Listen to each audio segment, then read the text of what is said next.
You are not like the other wizards. You finally decoded what the spells mean in English. But you soon realized that they are written strangely. The spell for a fireball is air burning and the spell for flying is dislike floor.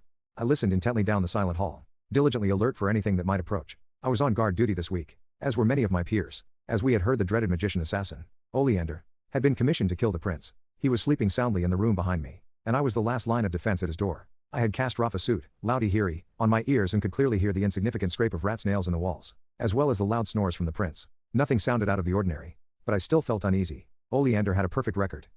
There was a clatter, 3 floors down. My body tensed as I listened to the commotion with my enhanced abilities. What's going on? Who are you? My contemporary, Lorne, asked. His voice was followed by another thump on the ground. His heartbeat slowed. He was knocked out, some poison having entered his system. Oleander was here.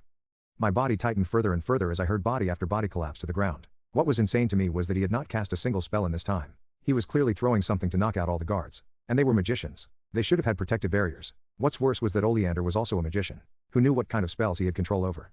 Soft pillow shield. Door close sharp. Crunchy crunch leaves. I raced off protective spells frantically, summoning a new barrier, adding locks to the door, and summoning dead leaves into the hallway as my paranoia grew to new heights. The new barrier I'd summon was typically shied away from, as it was visible and clear where the weak points were when in an ongoing battle. More bodies fell below, but I couldn't hear Oleander's footsteps. He had to have been on my floor by the sound of another magician hitting the stairs below.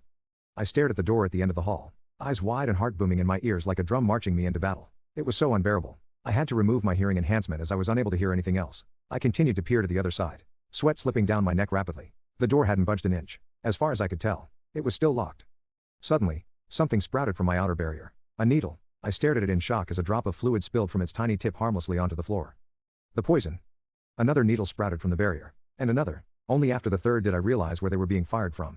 From the keyhole in the door at the end of the hall. To have such accuracy was unbelievable at a distance. And I could see how my peers could fall to this attack if they had only used the invisible shielding. It wasn't enough to block such fine projectiles.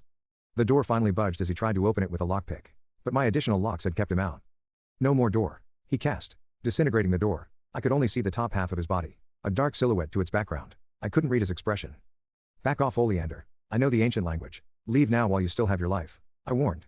But my voice cracked loudly during the last sentence. He scoffed, amused. Ergo bye-bye. He cast, sucking the air out of my lungs. Me breathe. I yelped with my last gasp, bringing the air back. Oleander finally came into view. He was floating above the ground, sitting on a small cloud a few feet above the floor. He was sneering at me. You are familiar with many spells? He smiled. I assure you that your knowledge doesn't match my memorization. Translation. I corrected. Spicy body. He cast, not listening to me. Impossiburn. I replied, again squealing as the end of a finger singed in fiery pain before my body became flame resistant. Who was your teacher? He asked, finally impressed. The library downstairs mostly. I shrugged. Don't be cute. He snapped. Sleepy sleepy night man. Wakey wakey. I countered, a fog of fatigue entering and leaving my head in a moment. I see you know your spells and counters. But in my years of travels, I finally put enough together to invent one of my own. He sneered. Try this. Brain melty from nose holes in agonizing pain. He shouted. Don't melty brain. I shouted, cringing in fear. My brain remained intact. How could you have possibly known a counter? I haven't even come up with a counter. He shouted. Oh, well then. I pointed up to him as his eyes widened, realizing what he just admitted to. Brain melty from nose holes in agonizing pain. I cast. No. He roared, tearing at his face as something spilled from his nose. He collapsed off his cloud, inert and brainless.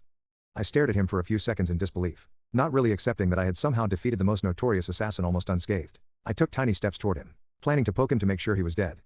What's going on? The prince asked, opening his door and rubbing his eyes. Ah, I squealed, wheeling around rapidly. Sleepy sleepy night man. I shouted in fear.